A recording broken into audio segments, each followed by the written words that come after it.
Salut Priscilla, pour ceux qui ne te connaissent pas, peux-tu te présenter? Donc je m'appelle Priscilla, j'ai 25 ans, j'habite à Genève depuis environ 2 ans. Je travaille dans la communication, je suis planeur stratégique. À côté de ça, j'ai ce blog, mercredi.com, depuis pareil 2 ans. Voilà, d'échanger sur plein de sujets qui m'intéressent, comme la mode, la beauté, le shopping, les cheveux, beaucoup. Les gens adorent que je parle des cheveux. Et le maquillage, voilà. Quelle est la différence entre une blogueuse française et une blogueuse suisse? Ceci n'est pas une blague. Alors le premier truc qui me vient à l'esprit, ce serait de dire la thune. Mais, sachant que moi je suis dans le côté français, en fait la vraie différence, je pense, entre une blogueuse suisse et une blogueuse française, c'est qu'en fait les blogueuses françaises on les connaît, alors que les blogueuses suisses, c'est pas... Voilà. Genève n'est pas la capitale de la mode, Zurich non plus, Berne non plus, enfin c'est assez restreint. Vous en avez 2-3 qui sont hyper connues, mais pour moi elles sont pas vraiment suisses, elles sont plus worldwide. Voilà, des très grosses blogueuses très influentes, comme on dit.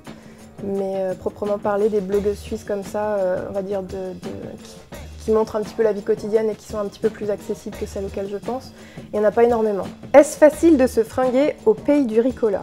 Alors ça, je le dis très souvent, c'est vraiment la galère en fait pour se fringuer à Genève et pour avoir des trucs qui sortent un petit peu de l'ordinaire. Enfin, il n'y a rien d'exclusif en fait en termes de shopping, ça va être des grandes marques, très fast fashion, H&M, Zara, etc. Donc rien de... Enfin voilà, c'est facile de se fringuer en Suisse si on veut rester dans les trucs classiques. Je commande beaucoup en ligne, en fait j'achète quasiment plus rien en Suisse. On nous en voudrait de ne pas parler de tes cheveux. T'est-il possible d'enfiler un col roulé? Donc évidemment, je suis touchée par cette petite attention. Les cheveux, c'est quelque chose qui compte beaucoup pour moi. Pour en revenir au col roulé, c'est pas non plus le haut que je recommanderais le plus à porter quand on a mes cheveux. C'est plutôt des pulls à encolure large. Enfin voilà, le plus important, ce n'est pas le col, c'est le vêtement en soi. Parce que si le vêtement est rikiki, mais que le col est comme ça, tu rentres pas en fait. Donc c'est vraiment... c'est pas tant le col, c'est vraiment une question de choisir des vêtements assez amples, je pense, pour pas se décoiffer. Surtout si vous êtes en pleine séance shopping à Paris ou voilà, une grande ville, vous faites du shopping un peu comme moi. Et ben vous avez tendance à faire 14 000 boutiques différentes et vous enfilez des vêtements, vous en enlevez, vous en renfilez, etc. Et du coup vous avez tendance à être super décoiffé. Donc, recommandation, fermeture éclair ou bouton, mais pas col roulé ou col serré parce que ça passe pas et puis ça va vous décoiffer et ça c'est vraiment chiant. Tu as entre tes mains une coque façonnable. Est-ce agréable?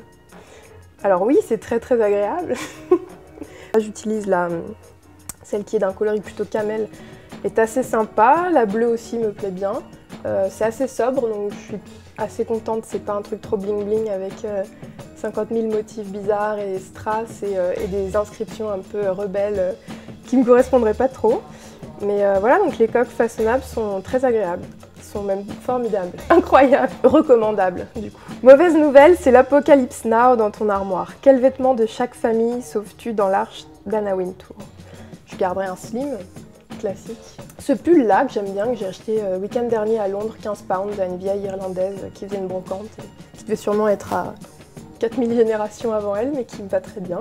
Dans les manteaux, j'ai un manteau que j'ai acheté à la dernière collaboration H&M qui était avec Isabelle Marant. C'est un manteau très très grand, oversize, très masculin, bleu marine qui va avec tout et du coup je pense que je garderai celui-là. Et en chaussures, je garderai sûrement mes boots pistoles d'Acne parce qu'elles vont avec tout. Tu es une grande fan de Beyoncé. Félicitations, merci. Mais Beyoncé c'était quand même mieux avant.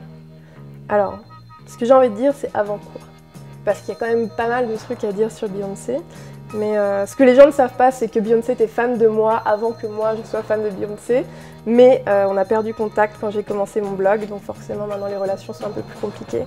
Je dirais que Beyoncé a beaucoup évolué, pas forcément dans le style que je préfère. Je trouve qu'on voit beaucoup trop ses fesses en ce moment. C'est surtout... c'est dû à son nouvel album, c'est un peu le spirit de son nouvel album qui est pas trop... Je suis fan, mais je suis pas fan du dernier album. Je suis très fan du graphisme et de la photo, des clips. Enfin, je trouve ça assez chouette et assez assez similaire à ce que pourrait faire sa sœur Solange, donc c'est assez, on va dire, arty, et ça me plaît beaucoup. Par contre, la musique par-dessus me plaît moins, les paroles me plaisent moins, et l'attitude de Beyoncé me plaît moins. On peut dire que Beyoncé c'était mieux avant son dernier album. Voilà, si tu m'entends. Une question de Genève, de Fontenay. Quel est ton chapeau préféré? Donc, alors j'aime beaucoup Geneviève. Par contre, j'aime pas trop les chapeaux. Même problème, voilà, volume, masse et comment dire, et stature. Voilà, il faut quand même que l'équilibre soit là. Mais c'est assez marrant parce que je reçois énormément de propositions de... Enfin, énormément.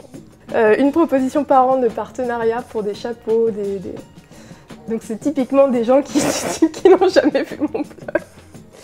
Parce que le rendu risque d'être un peu... voilà, inattendu. Donc ni bonnet ni chapeau, arrêtez tout quoi. Et si, par hasard, on t'offrait une coque personnalisée, que déciderais-tu d'y inscrire au dos?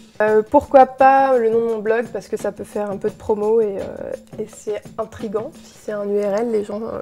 tout le monde autour de moi aurait envie d'aller sur mercredi.com, évidemment.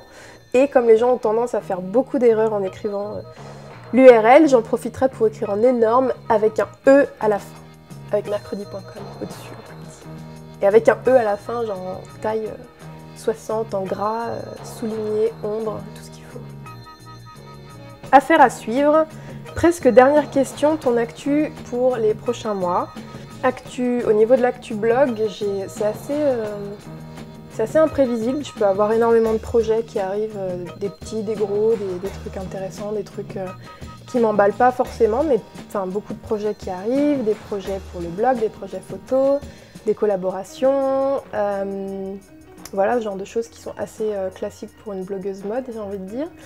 Et j'aimerais bien faire un petit peu plus de vidéos aussi sur le blog, donc ça fait à peu près 1 an et demi que je le dis, mais il va falloir s'y mettre. Et puis voilà, c'est toujours plus sympa, donc on va dire que c'est mon actu, c'est mon objectif pour les prochains mois.